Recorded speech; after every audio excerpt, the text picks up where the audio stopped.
Bien, Tiro al Blanco aquí de nuevo con ustedes en el inicio de esta nueva semana y hoy hay un gran despliegue en todos los medios de comunicación a propósito de la encuesta hoy Gallup y hay que decir que el cuadro que presenta esa encuesta es un cuadro que presenta a la vez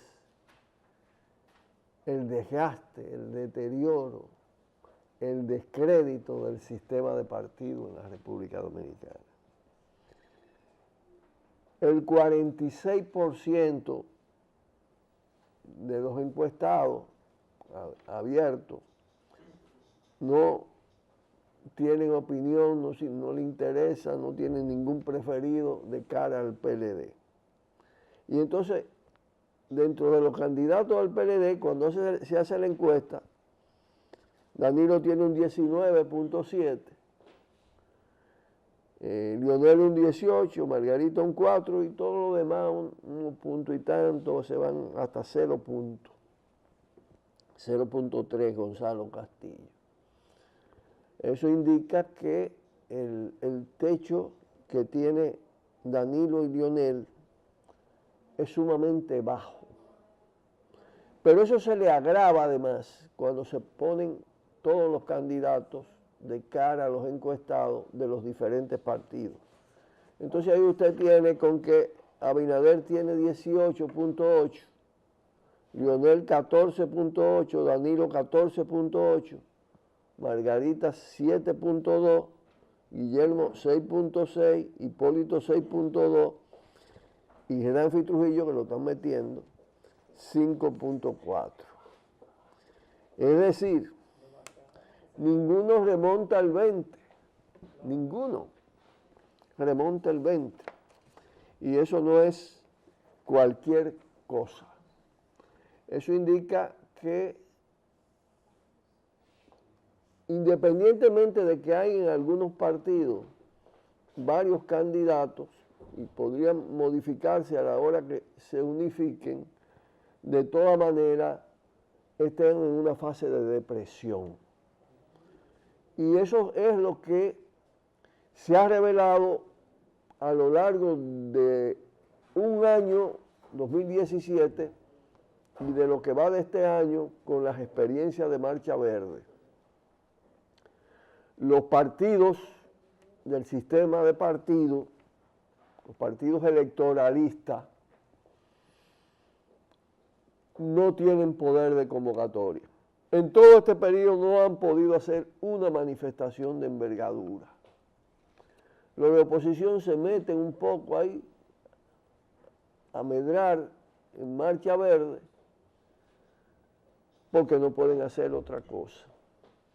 Y el PLD ni siquiera se atrevió, tuvo que replegar un intento de hacer una marcha, lo que indica que están erosionados, que están en proceso de deterioro. Claro, eso no es estable. Las cosas no son 2 y 2 son 4. Hay acontecimientos que pueden modificar ese cuadro en alguna medida. Pero nunca como ahora habían estado tan mal los partidos políticos llamados mayoritarios, aunque parece ser que cada vez la mayoría es la que ni siquiera vota, ni hablar de la que está sin partido. De manera que el cuadro es muy deprimente para ellos. Yo creo que en perspectiva es alentador para la sociedad, porque contrario a todo lo que se pregona desde los grandes medios de comunicación y a través de los voceros, bocinas del sistema y de los partidos, ese sistema de partidos no hay que salvarlo, hay que hundirlo para que pueda surgir necesariamente otra cosa. Claro, eso requiere de cambios de mucho más profundidad y de demostraciones de fuerza todavía pendientes. No bastan las movilizaciones multitudinarias, hay que producir un cambio de correlación mucho más estable que además provoque una cierta quiebra, requebrajaduras, hundimiento del sistema electoral y del sistema institucional del país. Es lo que pasó en otros países del continente hace ya más de una década, ¿no? En una cadena de situaciones que se dieron en la que los partidos tradicionales en muchos casos se achicaron y quedaron muy relegados ante la emergencia de fuerzas nuevas, ¿no? Fue el caso sobre todo en Bolivia, en Ecuador y en Venezuela, que son los procesos, han sido los procesos de más profundidad en términos de los cambios registrados. Entonces, en cuanto a la actitud de los encuestados, de la población encuestada, respecto a decisión, cuando se le enfoca en los partidos, ya había dicho que el PLD el 46% no tiene decisión, el PRM el 49%, casi el 50%, fíjense, están rondando por la mitad, el PRD 66% y el Partido Reformista 83%. O sea que todavía pueden quedar más chiquitos, podemos decir. Y además, si emerge los niveles de movilización en el proceso de recomposición y reordenamiento de los grandes movimientos sociales que se están produciendo, la situación va a ser mucho más precaria. Y a eso es que hay que apostar fundamentalmente, porque nos quieren meter, y lo repito, en una trampa electoral, en una trampa en la que decidan minorías, en fin de cuentas. Minorías compitiendo entre sí y entonces aparece uno como mayoría frente a los otros, porque ellos se miden entre sí, no respecto a la sociedad. Y si meten toda la trampa electoral, de alguna manera también la propia sociedad, ante la falta de perspectiva, puede nutrir la trampa en medida más significativa que lo que está. Todo eso son las posibilidades que se dan. Como también se puede dar una reducción si las fuerzas que impugnan este sistema de corrupción, de impunidad, antidemocrático, este sistema constitucional, institucional, controlado por mafias, que además mafias tramposas, bueno, todas las mafias son tramposas, y que hacen fraudes, y ese rechazo aumenta, se pueden crear las condiciones necesarias para crearle una crisis a la trampa, para poner a la trampa a la defensiva. Entonces es muy importante que todos y todas los que estamos convencidos y convencidas de que no hay salida institucional y de que este es un proceso, un sistema electoral viciado, reforcemos la marcha, aumentemos los niveles de convocatoria. Eso todavía, en el caso de Marcha Verde, está un poco, como diríamos, en disputa sin requebrajadura.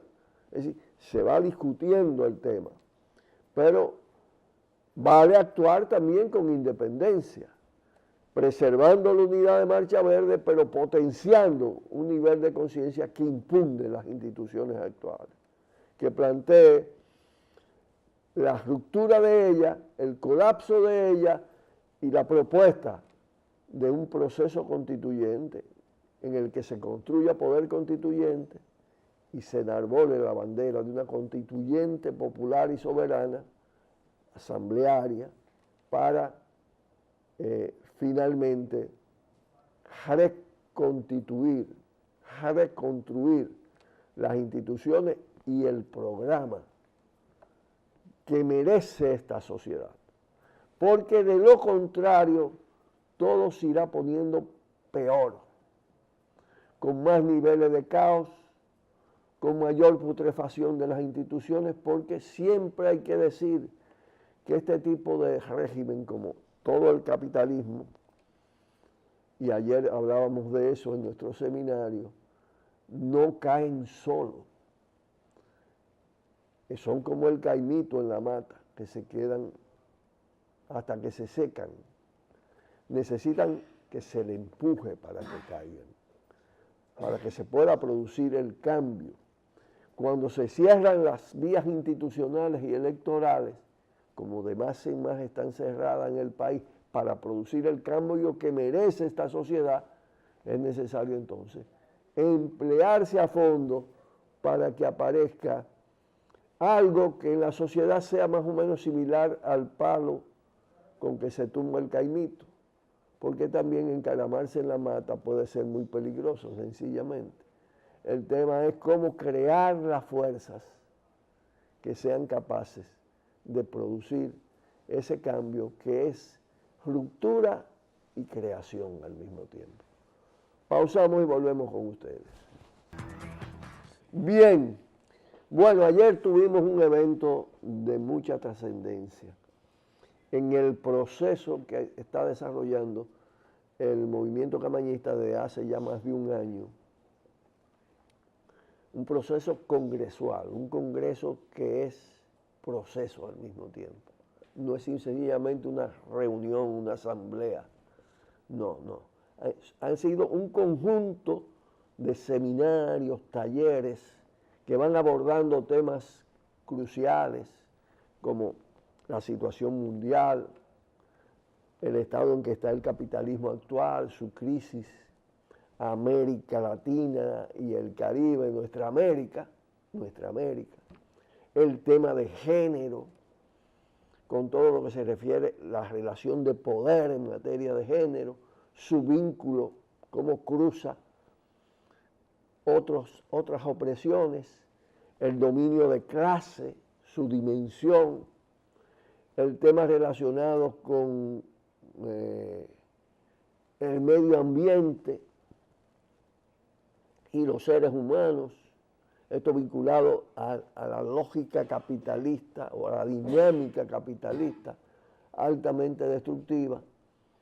El tema juventud que está pendiente para abril, y ya ahí tendríamos todos los elementos para las tesis, tanto para nutrir los documentos fundamentales del movimiento camañista, como para sacar tesis específicas sobre esa temática, dejando otras pendientes, porque todo no se puede hacer al mismo tiempo.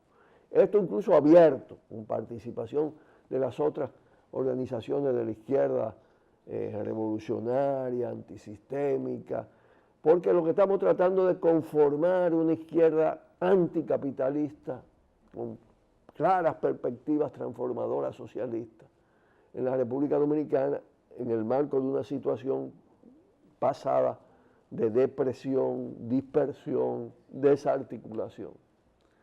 Ese es el aporte que quiere dar el movimiento camañista, que asume junto con el ideal comunista todo lo que significó la gesta de abril y el rol del coronel Camaño y de los combatientes y las combatientes de la epopeya más importante del siglo XX, que está muy reciente todavía, con esa simbología, con esa experiencia, pero desde una óptica socialista, desde las ciencias, elaborar las líneas programáticas fundamentales en una relación fuerte de pensamiento y acción. Asistieron más de lo que esperábamos, compañeras y compañeros de diferentes edades, una muestra muy representativa. Aspirábamos a un seminario de 100 participantes, lo hicimos con 110 participantes. Y hay que decir que los contenidos, desde primero del panel y luego desde la asamblea misma, desde la plenaria, fueron realmente de alto valor. Tenemos como invitado, y participó presencialmente, a Luis Suárez Salazar, que estuvo ya en 2 programas aquí en Tiro al Blanco, intelectual revolucionario cubano, militante revolucionario, militante del Partido Comunista Cubano, que ha hecho un gran escritor, que tiene un conjunto de obras y un conjunto de reflexiones y de investigaciones, de las cuales seleccionó un análisis sobre los ciclos de luchas en el continente, llegando al presente, al actual. Aporte de verdadero extraordinario valor. Previamente una videoconferencia de Jorge Bernstein, que no pudo estar presente, una videoconferencia de 24 minutos, que incluso impactó en los propios medios de comunicación, aunque hay que decir que la ponencia de Luis fue todavía mucho más abarcadora en el caso de América Latina, porque Bernstein le dio el marco mundial, lo que está pasando a nivel global, aspectos fundamentales del problema global. Sí, problema global, problema latinoamericano, con mucho más detalles en el caso de Luis, todos sujetos al debate, pero aporta verdades que son muchas veces incontestables. Me tocó a mí hablar ya del tema desde la crisis, desde la característica del capitalismo, el tema de las nuevas fuerzas conductoras, vanguardias, organizaciones revolucionarias que se necesitan para este siglo en el marco de los problemas actuales que estamos presenciando y enfrentando. La asamblea permaneció con una altísima participación todo el día, cerramos a las 4 de la tarde, con intervenciones sucesivas que ayudaron también a un diálogo con los panelistas sumamente interesante. Y entonces, por eso, el periódico Hoy recoge, dice, socialistas creen resurge una nueva ola revolucionaria en América Latina. Eso está tomado sobre todo de la ponencia de Jorge Bernstein, pero igualmente también reseña parte de la ponencia, brevemente, de Luis Suárez Salazar, y parece ser que salieron antes porque mi intervención fue después de mediodía, después de almuerzo, y no está reseñada, aunque habla de mi participación. De todas maneras, con un titular mediano de primera página, indica que se le dio importancia y relevancia a ese evento realizado en la Universidad Autónoma de Santo Domingo como evento académico. En mi condición de profesor honorario y con las relaciones que tenemos, pues agradecemos profundamente a la universidad el que nos haya concedido ese espacio en el Paraninfo y a la Facultad de Ciencias Jurídicas y Políticas para realizar un evento de tanta importancia. Nos felicitamos colectivamente. Un fuerte abrazo. Y entonces nos vamos para el tercer segmento inmediatamente. Así que pausa y volvemos. Bien, pues bueno, hoy es noticia el padre Rogelio, porque el padre Rogelio le atribuye la alta jerarquía de su orden salesiana, según un informe del Listín Diario, que además está muy empeñado, parece ser, en hacerle daño al padre Rogelio. Aparte de las faltas de disciplina que ellos dicen, por su rebeldía, por su respaldo a las luchas, por la manera como aborda algunas cosas, le han sacado el expediente de que él tiene un hijo biológico, nacido en el 90, porque aparece un acta de nacimiento donde él lo declara. El padre Rogelio acaba, en horas recientes, acaba de decir que ese no es su hijo biológico, sino que él lo reconoció porque no tenía padre y estaba prácticamente abandonado. Él trabaja mucho con los niños y niñas. Sin embargo, yo quiero decir lo siguiente. El padre Rogelio no tiene que sentirse mal aunque le digan eso. Porque lo malo es que le prohíban ser padre de verdad. No solo lo que se llama padre espiritual, sacerdote, sino ser humano. Es contra natura impedirle a una persona que no tenga relaciones sexuales, relaciones de pareja, que no pueda procrear si su condición biológica se lo permite, que no pueda tener una familia.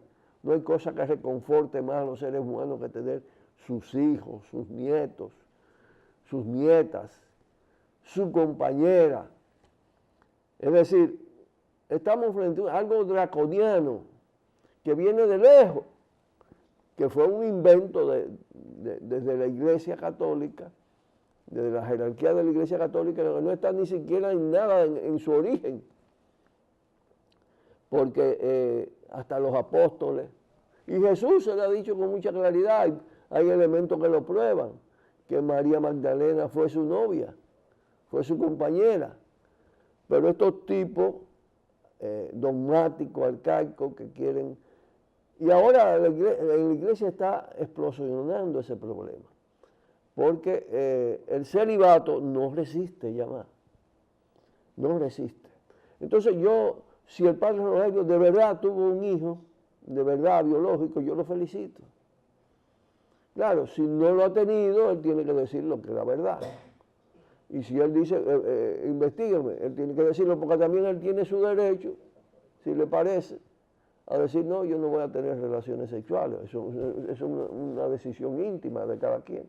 Yo acepto esa regla draconiana de la iglesia. A un hombre rebelde como él, no le luciría mucho eso. Aquí hay que tratar de subvertir lo que es una determinación de la alta jerarquía que afecta al ser humano. Yo tengo muchos amigos sacerdotes y monjas.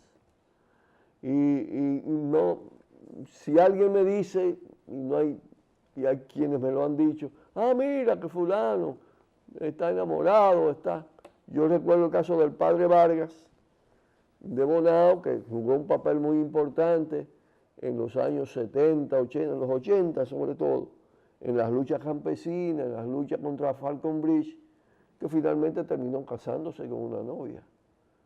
Bueno, tuvo que salir por esa decisión absurda, pero yo creo que a la propia Iglesia Católica le haría bien abrir ese capítulo. El Papa actual tiene una posición mucho más flexible frente a ese problema que otros anteriores. Y bueno, ya un poco por último, decirle a Rogelio que diga la verdad, pero que de ninguna manera, es más, que aún diciendo la verdad, debería decir que como ser humano él tiene derecho a eso. Y ahí terminamos hoy para vernos mañana en este espacio donde se puede decir y se dice todos los días lo que otros y otras no se atreven a decir. Buenas tardes. Por el multimedio, Tiro al Blanco, bajo la coordinación y participación de Narciso Isa Conde. La verdad sin dobleces, para hacer realidad los ideales del coronel Camaño y el inmenso Che Guevara. Cuidado, Tiro al Blanco.